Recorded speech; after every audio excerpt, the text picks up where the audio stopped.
Deontay Wilder says he's returning back to basics for his showdown against Dominic Breazeale, his mandatory challenger. Back to basics meaning he's going to concentrate more on his boxing. He's going to try to be a little bit more technical. And yeah, I think that this is the obvious way to go. He's never going to be a slickster, Deontay Wilder. He's never going to be the most technically proficient fighter out there. But if you look at the Tyson Fury fight, he was very anxious to get the knockout from early on, and he was winging big shots from the very first round. If he had just boxed, if he had trusted himself in terms of just keeping it basic, staying with a jab and, what have you, if he'd done that against Tyson Fury, I think he would have had more success. Because he did actually have success in there with his jab, both to the head and body throughout the fight. A lot of people missed it because they were concentrating on Tyson Fury's showboating. But if you actually go back and watch the fight, you'll see Wilder was having success with his jab.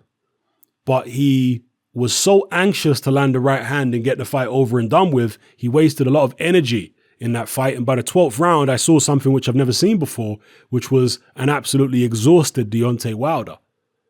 And again, I think that was partly the pressure of the event, but mainly because he was missing with so many power shots through the first, 10, 11 rounds. He was missing so many power shots, it just took it out of him. And Tyson Fury wasn't loading up and missing with all the power shots. So by the 12th round, even though he got dropped, he was able to get back up and he was the fresher of the two. Whereas Deontay Wilder looks spent.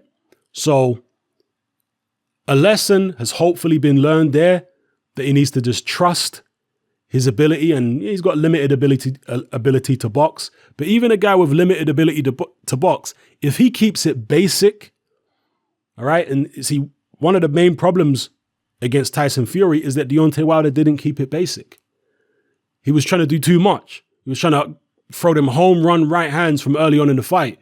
If he just kept it basic, he's a tall guy too, he's got long arms too, stick that jab in Tyson Fury's face. Don't be afraid to have a chess match. I know the fans don't like a chess match, and I don't like a chess match, but if he hopes to improve and if he's to face Tyson Fury again, I think that's the road he needs to go down. Don't force the knockout, because that's what he was doing. He was trying to force the knockout from early. Let the knockout come. Box with the guy. Don't be afraid to box with him. Particularly that version of Tyson Fury, He made a mistake winging all these big shots and being anxious for the knockout.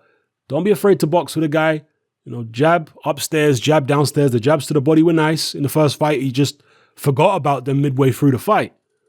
He needs to continue that on and just let the knockout come to him rather than him go looking for it against somebody like a Fury, because a Fury is somebody who will frustrate you. He'll move his head out of the way and all this kind of stuff when you're winging big punches that he can see coming a mile off, because there's a tell on the punch. When you are really anxious to land a big right hand, there's usually a tell.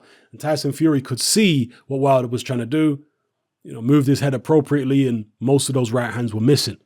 So for Dominic Breazeale obviously doesn't have the skills of a Tyson Fury. He can't move like Fury. He doesn't have the defense. He's not as fast. He's not as slick. It should be a much more straightforward fight. One thing Breazeale does have, of course, that Fury doesn't, is some serious power there. Yeah, I'm not saying Breazeale is the biggest puncher in the heavyweight division, but we've seen his fights against Izzy Gono, Eric Molina, and several other fighters. He can punch. He's slow, but if he catches you, he's going to put you down, or he's at least going to hurt you. So that's one thing that Deontay has to watch out for, is Dominic Breazeale's punching power. And maybe now Breazeale is with Virgil Hunter, he might try to be a little bit more technical. Maybe we'll see more of a jab from Dominic Breazeale that might bother Deontay Wilder, because that's the one punch that I think could, if Dominic Breazeale has improved it enough, could trouble Deontay Wilder, is the jab. If you remember when Deontay Wilder fought Johan Duopa actually swole Deontay's eye up fairly early on in that fight because of his jab. And Duopa's not fast by any means. I don't think he's as slow as Breazeale. He's, faster than that, certainly faster of foot, faster of hand too. But he's not fast, So if a guy like Duopa can have success with his jab, there's the potential, if Breazeale has done enough of the right kind of work with Virgil Hunter, there's the potential that maybe Breazeale could have similar success with a jab. Because in terms of landing big power shots, it's going to be difficult for Breazeale to do that early in the fight when Wilder's fresh and he's fast.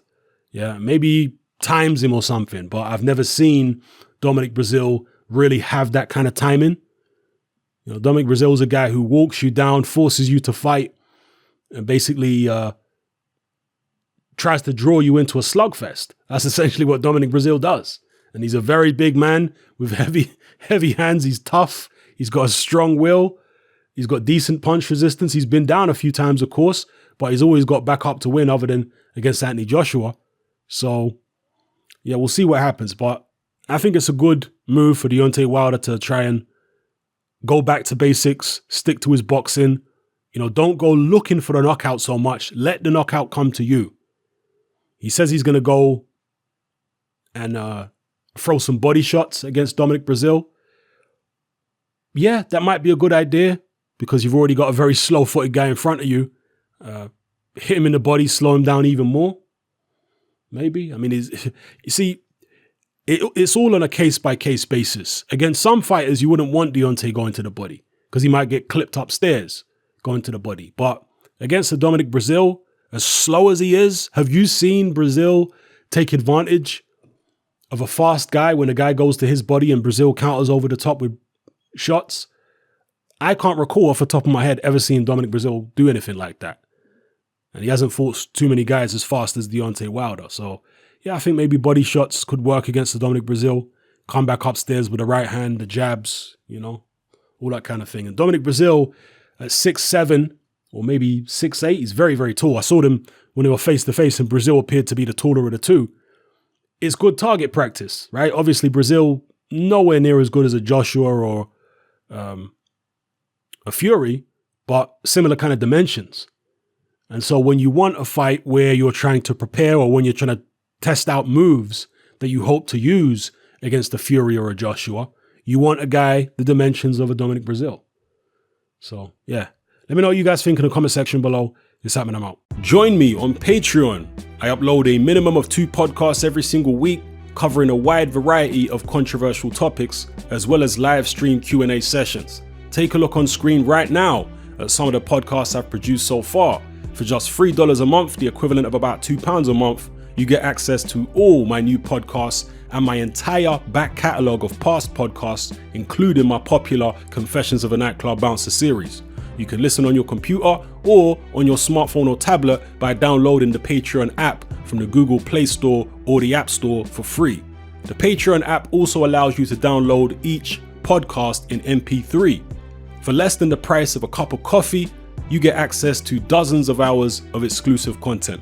It's easy to sign up, there's no contract, and you can cancel at any time. So come and join our community of free and critical thinkers by signing up with me here on Patreon today.